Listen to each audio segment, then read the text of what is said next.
नमस्कार, मैं छत्तीसगढ़ अखबार के यूट्यूब चैनल इंडिया आजकल के स्टूडियो से सुनील कुमार। बड़ा अनचाहा काम करना पड़ रहा है। आज फिर एक जुर्म की खबर लेकर आपके बीच हूँ, लेकिन जुर्म के कुछ ऐसे पहलू हैं जिनके बारे में हमको बात करने की और समझने की ज़रूरत है। दुर्ग की एक अदालत में अभी कल एक व्यक्ति को फांसी की सजा हुई है। बहुत ही कम होता है, रेयरेस्ट ऑफ द रेयर कहते हैं, दुर्लभतम, दुर्लभ से दुर्लभ मामले में ही मौत की सजा सुनाई जाती है। अभी जिला अदालत से हुई है, आगे क्या होगा मुझको नहीं मालूम है। असल में ये सारे मामले जो हैं हाई कोर्ट में जाके, सुप्रीम कोर्ट में जाके फांसी की सजा कायम रहेगी कि नहीं, कोई ठिकाना नहीं रहता है। कई बार लोअर कोर्ट में सजा नहीं होती है, हाई कोर्ट में हो जाती है। जैसा अभी अमित जोगी के केस में हुआ, 2003 में रामावतार जग्गी का कत्ल हुआ था। यहाँ पे 28 और लोगों को उम्र कैद हुई थी। अमित जोगी को जिला अदालत ने छोड़ दिया था। अब हाई कोर्ट ने सजा दे दी कि कहा जब 29 लोगों का एक जैसा मामला था तो फिर काहे का एक व्यक्ति के साथ ऐसा रियायत करना। तो अमित जोगी को भी उम्र कैद की सज़ा दे दी। अब उसके खिलाफ सुप्रीम कोर्ट में सुनवाई चल रही है। 2003 से अभी तक मेरा ख्याल है ऊपर 23 साल कम से कम उम्र जग्गी की ऊपर बढ़ चुकी होगी। अभी तक किसी किनारे नहीं पहुंचा है मामला। सभी लोग जमानत पे घूम रहे हैं इधर उधर। तो मेरे कैमरा पर्सन मुझको कह रहे थे अभी कि बहुत सारे लोग तो यूपी बिहार में इसलिए खुद ही फैसला कर देते हैं अपने बंदूक से कि कोई ठिकाना नहीं रहता है कि अदालत से इंसाफ हो पाएगा कि नहीं, मिलेगा तो कब मिलेगा, हम देखने के लिए बचेंगे कि नहीं बचेंगे। खैर, आज मुद्दा वो नहीं है। आज मुद्दा ये है कि भिलाई में, मेरे शहर से लगा हुआ भिलाई है, भिलाई स्टील प्लांट वाला।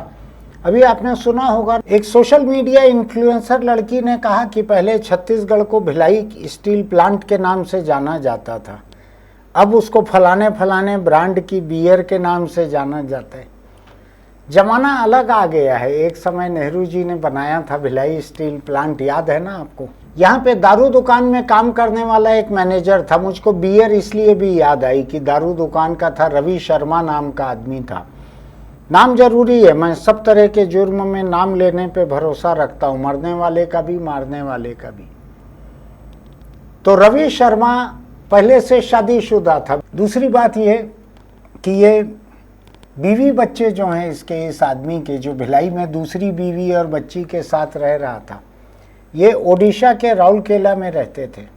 तो वहाँ बीवी बच्चे रहते थे। यहाँ आके उसने पहली शादी की जानकारी दिए बिना दूसरी शादी कर ली, उससे बच्ची भी पैदा हो गई एक।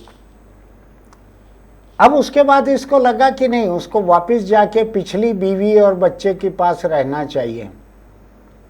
तो इसने एक साजिश रची, जिसकी वजह से मैं आपके सामने इस मुद्दे पर बोलने के लिए खड़ा हूँ।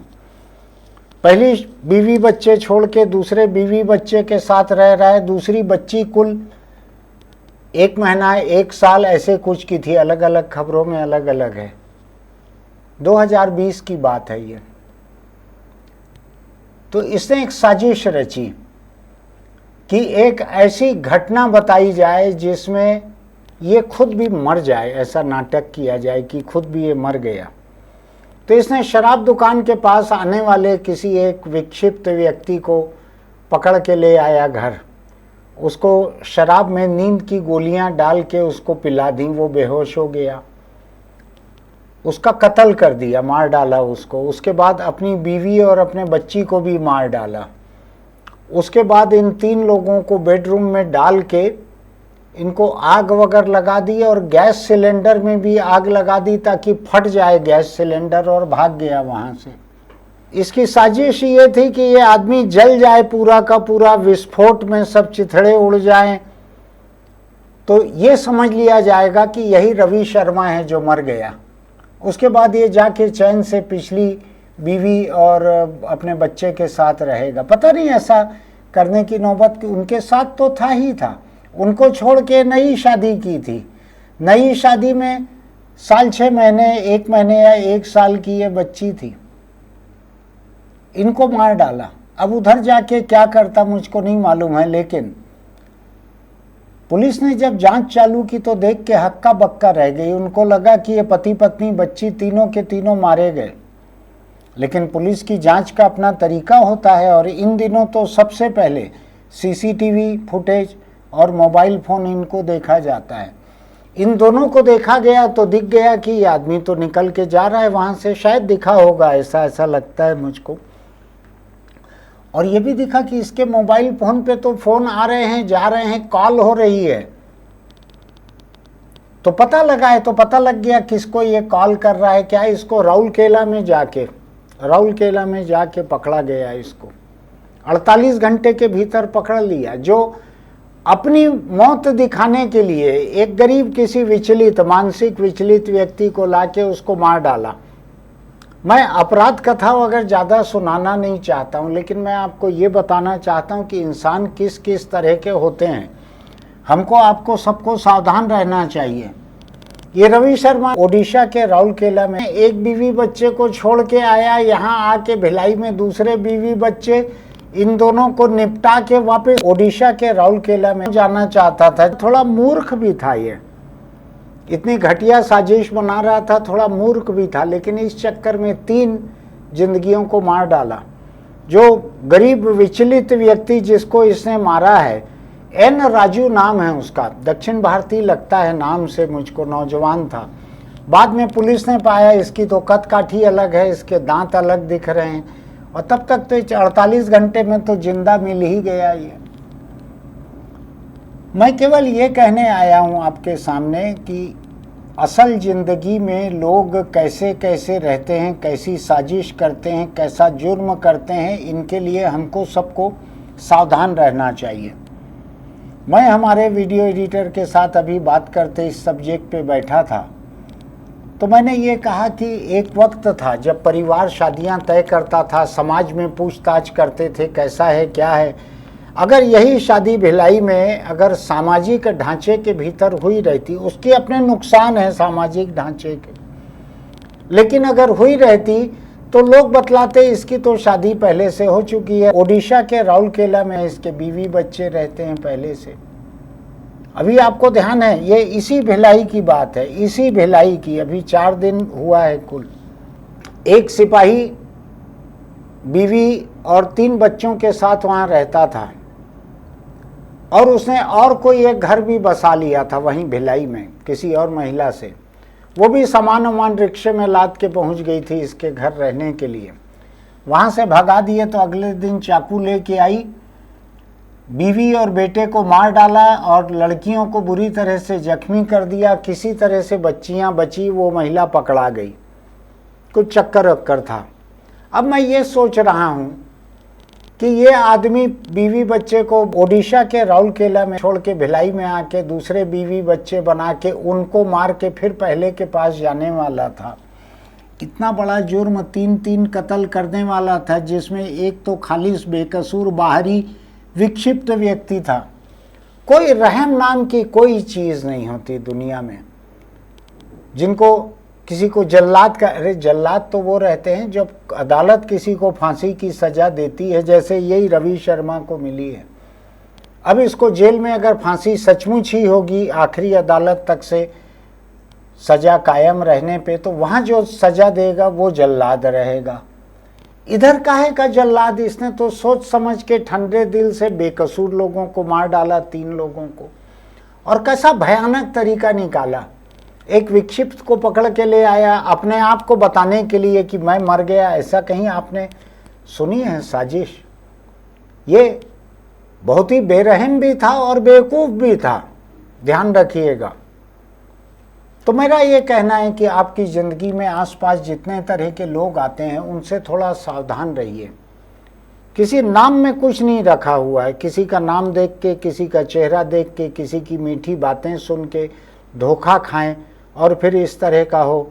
ऐसे मैंने बहुत सारे धोखे देखे हैं। शादी ब्याह में तो बहुत ही किस्म के धोखे देखे हैं।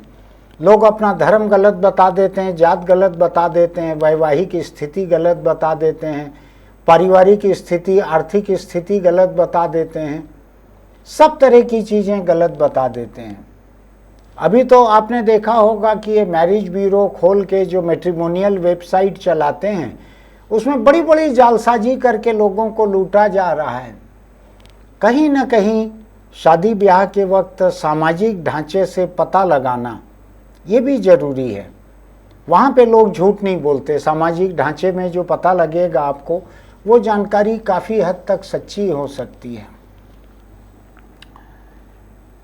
जिस पुलिस अफसर ने ये जांच के लिए सबसे पहले जाकर वहाँ देखा, लाशों को, जली हुई लाशें पड़ी हुई थी, भयानक भयानक माहौल था, देखना मुश्किल था उसके लिए। और 48 घंटे के भीतर उस महिला का पति, उस बच्ची का पिता और उस बेकसूर विक्षिप्त का हत्यारा पकड़ा गया वो। तो दो चीज़ें मैं कहना चाहता हूँ। एक तो ये है कि सीसीटीवी, मोबाइल फ़ोन, इससे परे भी ऐसा नहीं कि ये औजार आने के पहले तक पुलिस किसी कातिल को पकड़ती ही नहीं थी। कभी जुर्म का मत सोचिएगा, मुजरिम कभी नहीं बचता है।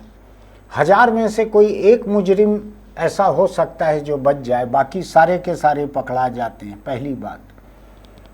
दूसरी बात ये, हड़बड़ी में रिश्ता मत कीजिए, शादी मत कीजिए, दोस्ती मत कीजिए, देह संबंध मत बनाइए, लिव इन रिलेशनशिप मत बनाइए। रोज कत्ल हो रहे हैं चारों तरफ, बहुत सावधान रहिए। आप सोचिए ना, उधर बीवी बच्चे को छोड़ के आया था, आज उनका जो पति था उस महिला का और बच्चे का पिता जो था वो तो अब फांसी की सजा पाके जेल चले गया।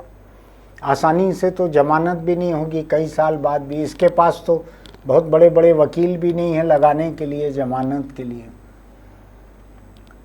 तो थोड़ा सावधान रहिए, किसी के झांसे में मत आइए, किसी का भरोसा इतने तेजी से मत कीजिए।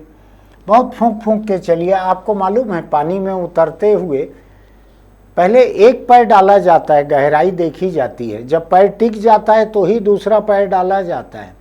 अगर नहीं टिकता है तो तैरना जो नहीं जानते हैं वो नहीं उतरते हैं पानी में। पहले एक पैर से नापते हैं गहराई कितनी है।